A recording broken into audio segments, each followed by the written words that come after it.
Marami tayong mga batayan na ginagamit para malaman natin kung gaano kalakas, strong, or kalalim ang isang relationship.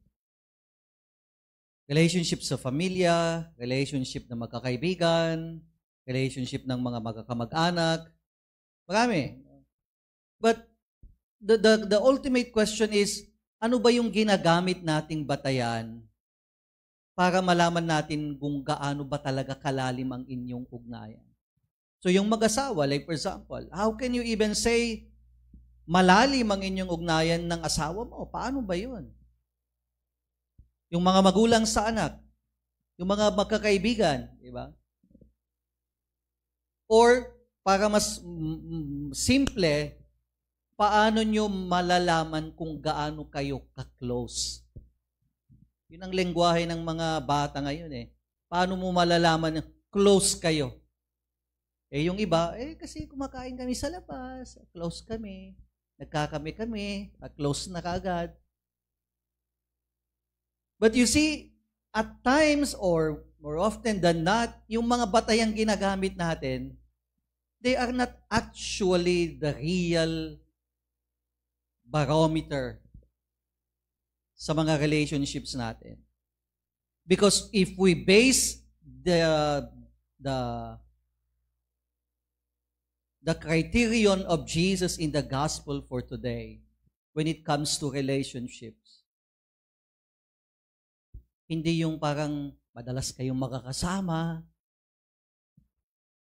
hindi yung parang nag-outing-outing kayo, o nagkukwento-kwentuhan kayo, hindi yun ang batayan ni Jesus. Ang batayan niya, una is, sa atin, mga tao, ang batayan ng pinaka-close or kung gaano ka-close ang relationship mo sa isang tao is actually your capacity to do the will of the other person.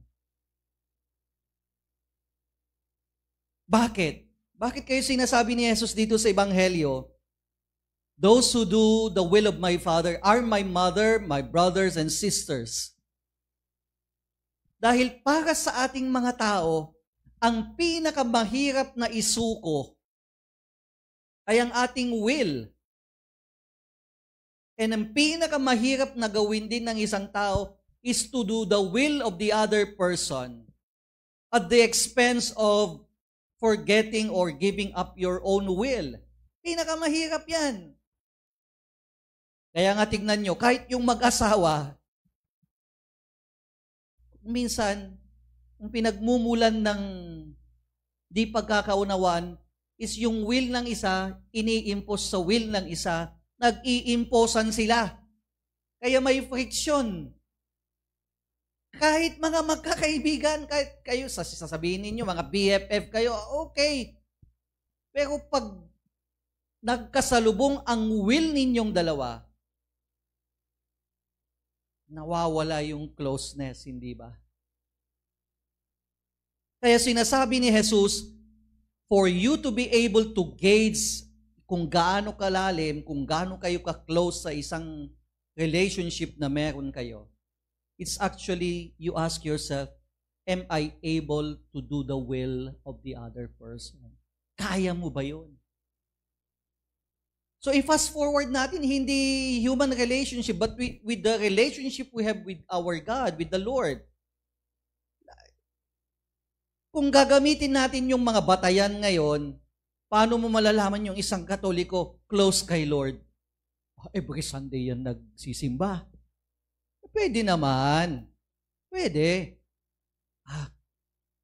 Malapit yan kay Lord kasi nakikita ko sa chapel. Siyempre, okay naman yun. Tama. Hindi yun mali. Tama. Pero sinasabi ni Jesus sa ating Ebanghelyo, para mag-gauge ninyo kung gaano kayo ka-close sa akin, you have to ask yourself, have you been doing my will? Sinusunod nyo ba, ginagawa nyo ba yung kalooban ko? Kaya nga pag dinadasal natin ang Ama namin, Your will be done pa nga yung isa sa mga petition natin doon, di ba? Pero the question is, have we been doing the will of the Father? Have we been doing the will of our Lord Jesus Christ? Sadly, doon bumabagsak ang mga tao.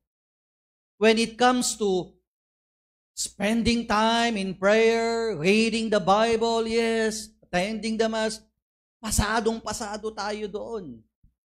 Pero kung ang magiging batayan ng closeness natin kay Jesus is our capacity to do His will, medyo umaatras tayo eh.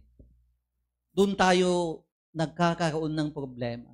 Bakit? Gaya ng sabi ko, pinakamahirap na gawin ng tao, isurrender ko yung will ko at yung will mo ang susundin ko.